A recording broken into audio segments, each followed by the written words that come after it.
There are days when you're wrong, and then there are days where you buy a call and the market drops 4.35% and has the worst day in 2 years. So there's that going for me right now. But hey, let's see what we got going. All right, so we have a June recovery line that we broke through last week right here on the 6th, but we obviously bounced, so we did put a newer support line in. We didn't quite make it there. That would have been 391 for us today. So we're going to look for SPY to test that tomorrow, which is going to be right down here. We'll zoom back in finally as we'll call it 391. So we are basically looking at two potential bear channels right now. We have the overall bigger black bear channel, and then we have this kind of more mild blue channel. So the blue channel puts us end of week here, where we could see potentially down to 378. However, if you look at this black channel, I mean, we have a potential that we could be seeing the 360s if they continue a sell-off. Now, if you look back at June, this is June CPI right here. This was the day of CPI. You can see how we're kind of, this would have been this day, the 8th right here would be yesterday, and then this would be today basically. So we could see either one more day if we were putting the bottom in here, or we could see two more massive red days. It'll be interesting to kind of see what happens tomorrow, that's for sure. Key support, though, is going to remain at 390. This is where we put in a ton of consolidation last week, and that's where the bulls were able to V-bottom us. However, we broke through all that support now. So we're kind of in a holding pattern. We break through 390.5. I really would like to see us close below 388.5, since that was the lowest point, though, for confirmation. And then we're going to be looking and talking about 360s more. It really, really depends on how the market is swung, like news-wise. So today they priced in a 100 basis point hike. I think that's a little premature, personally. I don't think we're going to get a 100 basis point hike. Yeah, core went up and everything, but J-Powell was pretty clear about a 75 basis point hike. Now, the question becomes, obviously the 75 basis point hikes that we did get have not been enough, so then does come in as a 100 basis point hike what we need? Obviously it sucks for us as people, but is it what we need to stop inflation? So I can see why markets are going to be going with that and running with it. So if the markets run with that and they run with the Fed has failed us, basically blah, blah, blah, blah, we're going to see the big sell-off. And FOMOC is right here on the 21st. So you can see, I mean, we could see as low as 354 if they really tanked us.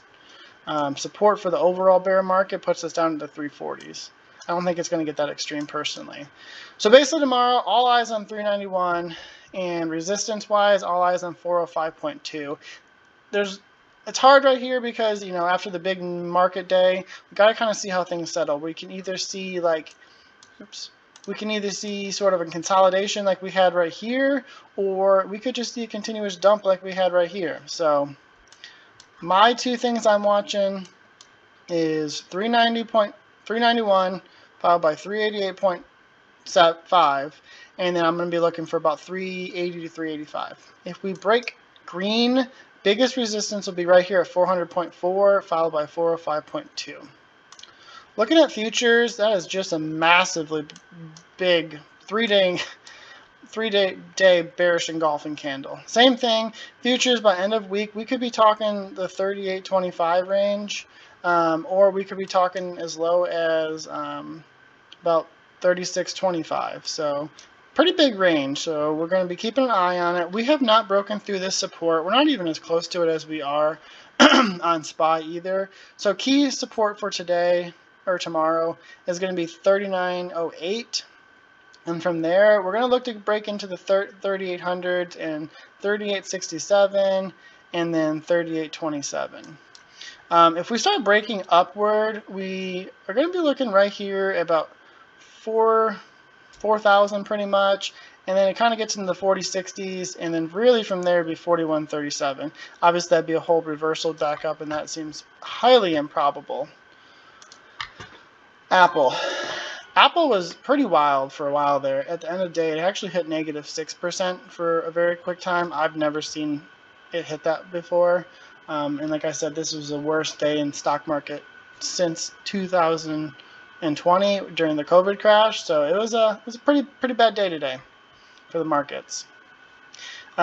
Looking here, we have the same trend going on. You can see we did break through support here though on the daily. This is that red dotted line that I was talking about here on SPY that we did not break through. I mentioned last week that Apple was looking far more bearish, so it had broken through more supports.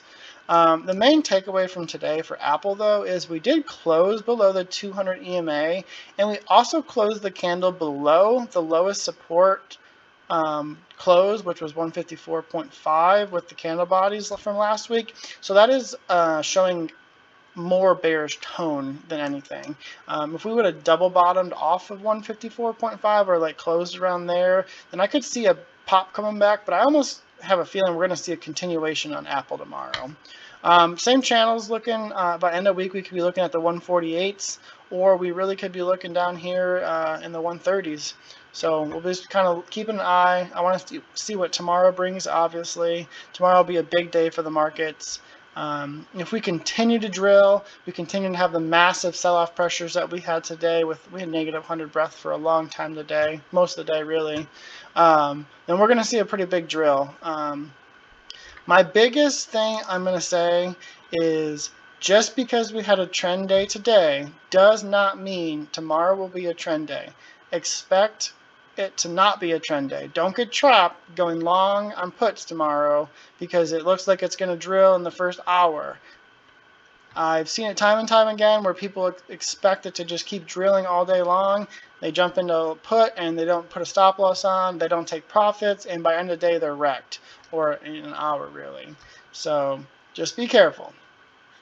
The VIX had an interesting day. It really didn't do a whole lot at open. It was really around 24.7. So it was kind of really underwhelming, really, if you think about how much big days that the VIX has had. I mean, the VIX has had some 20 plus days this year, and that's the big day. I mean, 14% is a pretty good day, but we struggled around 25.5 for a long time. And then finally, end of the day, it was able to push through and close over this 26.9 level. So now we're kind of in this no man land here, where if we can try to break through 28.4, that would be a big continuation of the downside. However, if we see a retracement back towards 25.5 tomorrow, then that could say that we're not really going to see the big, huge capitulation sell-off and things like that. So it's actually kind of interesting that really, I mean, markets have gone from a high of 430 all the way down to 393.